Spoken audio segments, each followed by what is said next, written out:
Lucent objective हम लोग discuss करें।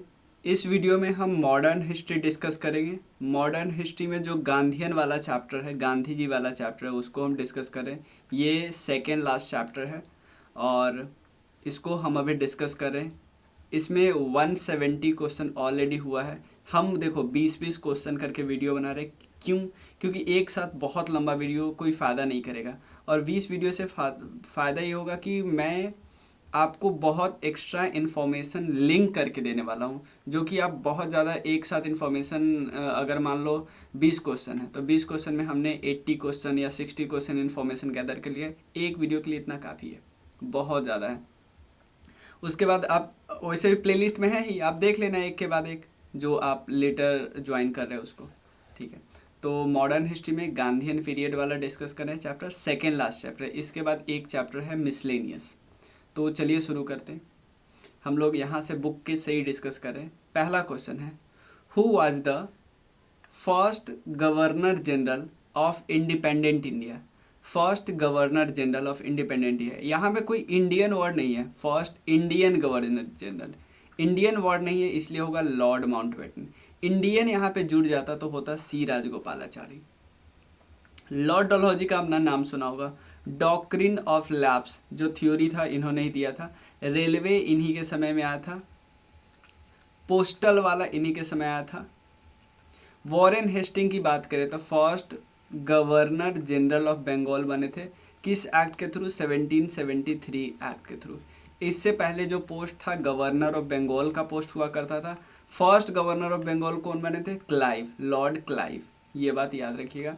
आफ्टर द एक्ट ऑफ 1765 जो इलाहाबाद की ट्रीटी थी उसके बाद। तो first governor general of Indian independent India Lord Mountbatten, याद रखिए। इन्होंने ही प्लान दिया था जिसके बाद इंडिया और पाकिस्तान को अलग किया गया। उस प्लान को बोलते हैं 3 जून प्लान, 3 जून प्लान। उसके अलावा यहाँ पे एक और इन्फॉर्मेशन याद कर सकते हैं। रेडक्लिफ ने इंडिया और पाकिस्तान का बॉर्डर अलग अलग किया था। इंडिया पाकिस्तान और अभी वाला जो बांग्लादेश और भारत का है वो वाला बॉर्डर भी, क्योंकि वो पहले जो ईस्ट पाकिस्तान था तो वो बॉर्डर भी किसने किया? रेडक्लिफ ने। क्लियर? तो एक नाम से बुलाया जाता था सी राजगोपालाचारी जी को, क्या? राजा जी, राजा जी, या इनको सी आर भी बुलाया जाता है। प्लीज़ सी आर सब कंफ्यूज, सी आर दास से कंफ्यूज नहीं होगा। ये थे स्वराज पार्टी के गठन करने वाले, स्वराज दल, जिसमें ये थे और मोतीलाल नेहरू थे, मोतीलाल नेहरू। चलिए नेक्स्ट क्वेश्चन करते हैं। Second number 172 number question, when was the non cooperation movement suspended? पहले सस्पेंडेड की बात की, आया कब? 1920 में आया। ठीक है ना? सस्पेंड कब हुआ? 1922 में। किस लिए? चौरी चौरा के बाद, चौरी चौरा कांड के बाद। हुआ क्या? चौरी चौरा एक जगह है यूपी के गोरखपुर में। यहाँ पे पुलिस ने पहले बहुत ज़्यादा लोगों पे क्या किया? अत्याचार किया और लोग गुस्सा होकर पुलिस स्टेशन को जला दिए। बहुत सारे पुलिस पर्सनल की मृत्यु हो गई। इसके बाद गांधी जी ने इस मूवमेंट को ब्रेक कर दिया, रोक दिया। इसके बाद ही, और गांधी जी अरेस्ट हो गए। इसके बाद ही दो पार्ट में टूट गया था, दो आइडियोलॉजी आ गए थे। एक तो जो स्वराजिस्ट थे और एक थे नो चेंजर्स। एक आप बोल सकते स्वराजिस्ट मतलब जो उसको हम प्रो चेंजर्स बोल सकते हैं, जो लोग चाहते थे कि हम काउंसिल के इलेक्शन में पार्टिसिपेट करें। और उसमें दो लोग मेन थे, सी आर दास, मोतीलाल नेहरू और अजमल खान भी थे। सी आर दास स्वराज दल के प्रेसिडेंट बने, ये जनरल सेक्रेटरी बने मोतीलाल नेहरू, याद रखिए। मोतीलाल नेहरू ने 1928 में नेहरू रिपोर्ट लाया था, याद रखिए। 1929 में और 1928 में खुद इंडियन नेशनल कांग्रेस के प्रेसिडेंट रहे थे। 1929 में उनके बेटे प्रेसिडेंट रहे थे जवाहरलाल नेहरू। जवाहरलाल नेहरू ने रवि रिवर के किनारे लाहौर में जो सेशन हुआ था वहाँ पे पूर्ण स्वराज की घोषणा की थी। और इवन ये भी बोला था कि अगले साल से हम 26 जनवरी को अपना स्वाधीनता दिवस मनाएंगे, इंडिपेंडेंस दिवस मनाएंगे। ठीक है, 173 नंबर क्वेश्चन है। 172 में हमने कुछ एक्स्ट्रा किया। Protest led by Lala Lajpat Rai was organized in Lahore in 1928 against Simon commission. और मेन कारण क्या था कि साइमन कमीशन आया क्यों था? देखो 1919 एक एक्ट आया था, उस एक्ट में बहुत सारे प्रोविज़न था। एक मेजर प्रोविज़न था डायरकी वाला सिस्टम। डायरकी सिस्टम में क्या था जो, और डायरकी कहाँ पे? प्रोविंस में डायरकी की बात करते हैं। और उस डायरकी वाले सिस्टम में क्या था कि दो ड्वेल्ड गवर्नमेंट टाइप का होगा, दो सब्जेक्ट बता होगा, एक को रिजर्व बोलते थे और एक को ट्रांसफर्ड। रिजर्व जो सीट होती थी उसको उस सब्जेक्ट को एग्जीक्यूटिव काउंसिल प्लस गवर्नर बनाएगा कानून, और जो ट्रांसफर्ड वाला था उसमें लेजिस्लेटिव काउंसिल प्लस गवर्नर। इसमें से भी किसी किसी कंडीशन में कुछ सब्जेक्ट को ट्रांसफ़र यहाँ करा जाता था। तो इससे जो प्रोविंस की ऑटोनॉमी छिन भिन हो रही थी, तो मेजर एक्ट ये था कि डायरकी सिस्टम वाला, डायरकी सिस्टम। तो इस सिस्टम को जब साइमन कमीशन ने रिपोर्ट दिया तो साइमन कमीशन ने इस सिस्टम को हटाने की भी बात की, ये भी बात याद रखिएगा। तो और ये 1919 वाले एक्ट में एक प्रोविज़न ये भी था कि 10 साल बाद एक कमेटी आएगी, लेकिन वो 8 साल पहले ही 8 साल में ही आ गई। कौन? लाहौर में 1927 में इनको इस्टाब्लिश किया गया। इंडिया में पहुँचे 1928 को, क्योंकि आने में समय लगता था ना। ठीक है, तो दोनों स्टेटमेंट ट्रू है। और इसके बाद ही लाला लाजपत राय जी पे लाठी की बरसात की गई, किसके द्वारा? स्कॉट के द्वारा। इसी के अगेंस्ट में सॉन्डर्स को मार दिया गया भगत सिंह जी के द्वारा। सॉन्डर्स मर्डर केस को लाहौर कॉन्स्पिरेसी भी बोलते हैं, लाहौर कॉन्स्पिरेसी। इसलिए भगत सिंह, सुखदेव और राजगुरु जी को 23 मार्च 1931 को फांसी की सज़ा दी, फांसी दे दिया गया उनको। इसलिए 23 मार्च को हम लोग मनाते हैं शहीद दिवस, शहीद दिवस, मार्टियर्स डे। ठीक है, तो ये सारा इन्फॉर्मेशन आप ध्यान रख सकते हो। ठीक है ना। स्कॉट मारा था, सॉन्डर्स को हमने मार दिया। Jammu and Kashmir become the integral part of India. Integral part बना था किस डेट को? ये डेट इम्पॉर्टेंट है, और ये बना था 26 अक्टूबर 1947। इनिशियली ये चाहते थे कि हम अकेले रहें, लेकिन बाद में पाकिस्तान आर्मी के जो कुछ पाकिस्तान आर्मी बैक्ड कुछ लोग थे, वो घुस गए थे और वो कंट्रोल इस्टाब्लिश करना चाहते थे। तो जो हरी सिंह थे यहाँ के किंग, वो आए गवर्नमेंट ऑफ इंडिया के पास। तो गवर्नमेंट ऑफ इंडिया ने बोला कि हम तुम्हारा सपोर्ट तभी करेंगे जब तुम इंडिया में मिल जाओगे, इंडिया का इंटीग्रल पार्ट बन जाओगे। तो इसको बोलते हैं इंस्ट्रूमेंट ऑफ एक्सेशन साइन करना। तो इसी दिन साइन किया। Who was the commander in chief of INA before Subhash Chandra Bose? Subhash Chandra Bose ji से पहले INA का चीफ कौन था? INA का कमांडर इन चीफ कौन था? ये थे मोहन सिंह, कैप्टन मोहन सिंह। इसके बारे में मैंने अभी एक डिटेल वीडियो बनाया क्राउन के बुक से। क्राउन के बुक में जब भी बताते हैं ना, तो आपको एक्स्ट्रा इन्फॉर्मेशन भी बताते हैं। Arrange the following event in chronological order. देखो दांडी मार्च कब हुआ था? 1930 में। ठीक है ना। 12 मार्च को स्टार्ट हुआ था और एक ख़त्म हुआ 6 अप्रैल को।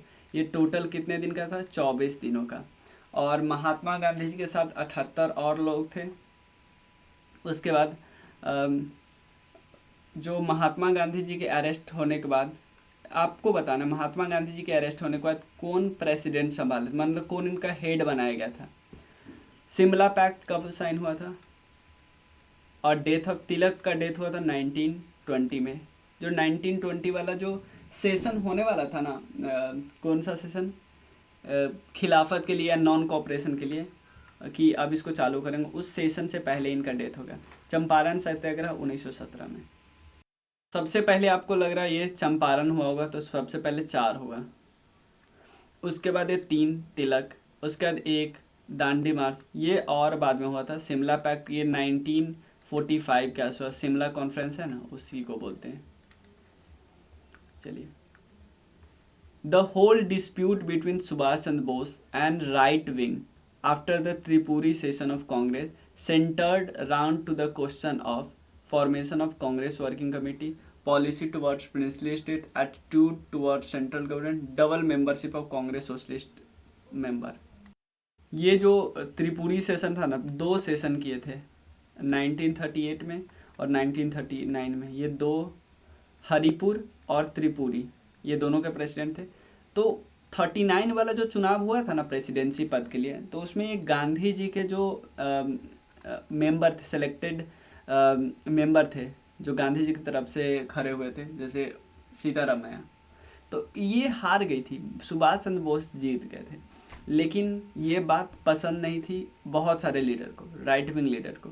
तो इन्होंने रिजाइन कर दिया। रिजाइन करने के बाद प्रेसिडेंट कौन बने थे? राजेंद्र प्रसाद, राजेंद्र प्रसाद। ठीक है, तो कांग्रेस वर्किंग कमेटी के फॉर्मेशन को लेके यहाँ पे दिक्कत है। गांधी जी चंपारण मूवमेंट किस लिए था? The security of right of origin, civil disobedience movement, maintaining the unity of Hindu society, solving the problem, indigo workers के प्रॉब्लम को सॉल्व करने के लिए। राजकुमार शुक्ल मिले थे गांधी जी से कब? कांग्रेस का जो 1916 वाला सेशन था ना लखनऊ, इस सेशन में राजकुमार शुक्ल मिले थे गांधी जी से। और गांधी जी से मिलने के बाद उन्होंने बोला कि सर प्रॉब्लम है, आप आइए सॉल्व कीजिए। तो उसके बाद एक कमेटी बनाई गई जिसमें गांधी जी भी मेंबर थे। और आपसे पूछा जाएगा कि कौन कौन लोग गांधी जी से चंपारण में मिलने आए थे, सपोर्ट करने आए थे? राजेंद्र प्रसाद, JB कृपलानी, ठीक है ना, और भी कई लोग आए थे। ठीक है, तो solving the problem, the goal of Lahore Congress, कि भाई अब हमको कंप्लीट इंडिपेंडेंस चाहिए, उससे कम तो हम मांग कुछ चाहिए ही नहीं। तो कंप्लीट यानी पूर्ण स्वराज की मांग की थी। पूर्ण स्वराज कहाँ पे? रवि रिवर के किनारे। इसीलिए जो अगले से बोला गया कि अगले साल 26 जनवरी से हम बनाएंगे अपना इंडिपेंडेंस डे। इसीलिए ना 26 जनवरी हमारे लिए इतना इम्पोर्टेंट है कि हम अपना गणतंत्र दिवस इसी दिन मनाते हैं।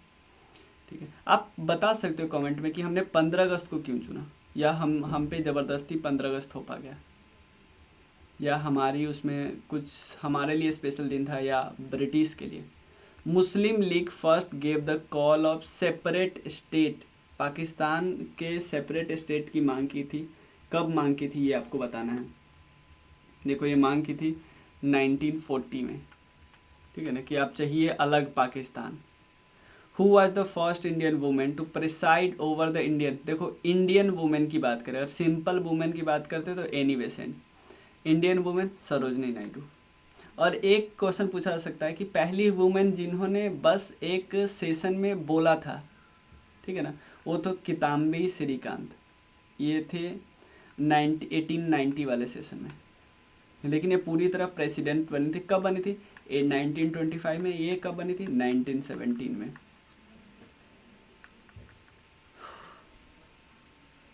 और क्या ये फाउंडर थी थियोसॉफिकल सोसाइटी की? नहीं, फाउंडर नहीं थी, प्रेसिडेंट बनी थी, लेकिन ये फाउंडर नहीं थी, बाद में प्रेसिडेंट बनी थी। और इसका बोदयार मद्रास में इसका हेडक्वार्टर था। इनिशियल इसका हेडक्वार्टर कहीं और था, बाद में हेडक्वार्टर इंडिया में बना था।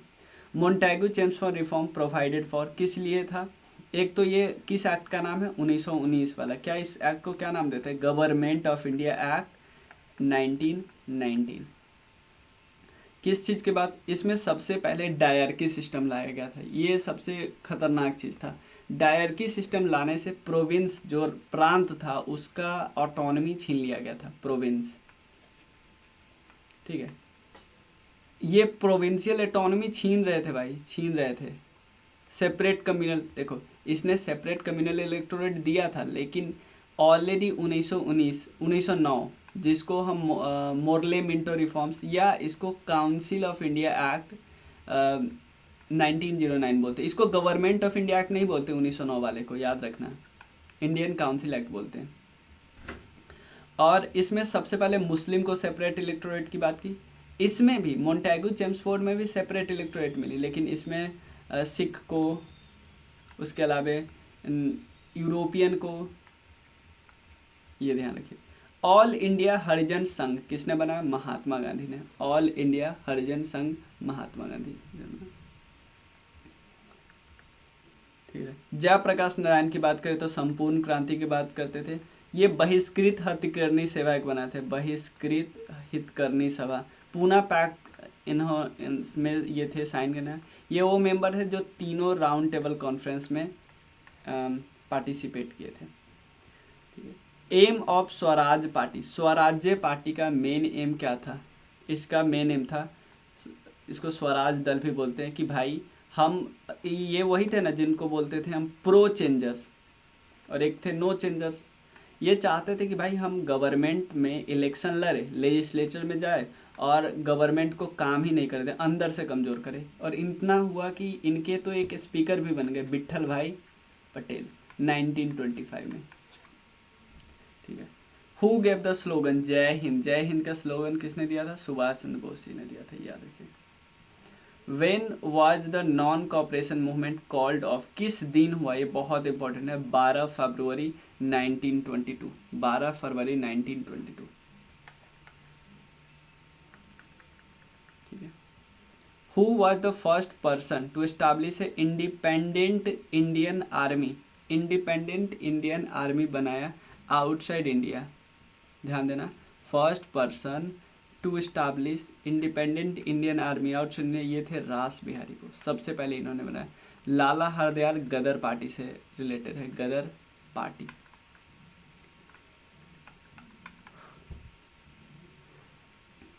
चलिए। Who accompanied Bhagat Singh to bomb the central legislative? Bhagat Singh का साथ किन्होंने दिया लेजिस्लेटिव असेंबली में बम गिराने पे? बटुकेश्वर दत्त, याद रखिए। दिल्ली में है दिल्ली में, अभी भी तो आपको पता है दिल्ली। रॉलेट एक्ट कब पास हुआ? ये रॉलेट एक्ट पास कब हुआ? लेकिन रॉलेट एक्ट के कारण क्या हुआ आपको पता है? जालियांवाला बाग। रॉलेट एक्ट में क्या था कि किसी को, क्योंकि नेशनलिज्म पूरा बढ़ रहा था, चरम पे था, तो किसी को आप अरेस्ट कर सकते हो बिना किसी मतलब कागज वगैरह के अरेस्ट कर सकते हो कि क्या, क्यों अरेस्ट कर रहे हो, कुछ भी नहीं देना आपको, अरेस्ट करना है, जब तक मन है रखना है, ये सब कर सकते हो।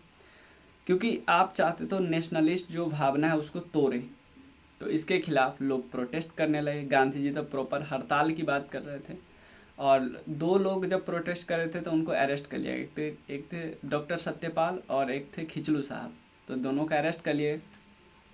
उसके बाद इसके खिलाफ में, अरेस्ट के खिलाफ में लोगों ने बैसाखी के दिन जालियांवाला बाग में, अमृतसर में मिलना शुरू किया कि मिलते हैं यार और प्रोटेस्ट करते हैं। तो जैसे ही मिला ना, तो आया डायर ने क्या कर दी, जनरल डायर ने गोली चला दी। ये जनरल डायर, ये माइकल ओ डायर नहीं है, माइकल ओ डायर उस समय के पंजाब के गवर्नर थे। ठीक है। और क्वेश्चन अभी पूछा था, और जो उधम सिंह जी ने मारा था ना, इसको मारा था, माइकल ओ डायर को, जनरल डायर को नहीं, याद रखना है आपको। ठीक है। तो ये पास कब हुआ? 1919 में। तेभागा मूवमेंट 1946 में हुआ। तेभागा मूवमेंट की 1/3 पार्ट, पहले क्या हो जाता था, जो टैक्स लिया जाता था ना वो हाफ लिया जाता था। ये लोग बस चाहते थे कि भाई हाफ आप कर ना लो कि प्रोडक्शन का आधा ही ले लिया, नहीं, आप 1/3 लो। तो ये कहाँ पे चली थी? बंगाल में, बिहार में नहीं चली थी, याद रखना, बंगाल में। और इसको लीड कौन करे थे? ऑल इंडिया किसान सभा और सीपीआई, ये याद रखना। ठीक है। इतना क्वेश्चन हमने कर लिया, नेक्स्ट वीडियो में हम आगे करेंगे। अगर आपको चाहिए पूरा लुसेंट का कोर्स तो आप इस नंबर पे मैसेज कर सकते हैं, लुसेंट। और इवन हमने नया पिनेकल का भी स्टार्ट किया है, जो एसएससी के लिए बहुत फ्रूटफुल है। ठीक है। आप देख सकते हो डेमो वीडियो, आप सिंपल इस नंबर पे मैसेज करना। और भी हमारे कोई कोर्स है तो आप उसको ज्वाइन कर सकते हो। मिलते हैं फिर नेक्स्ट वीडियो में, तब तक के लिए थैंक यू सो मच।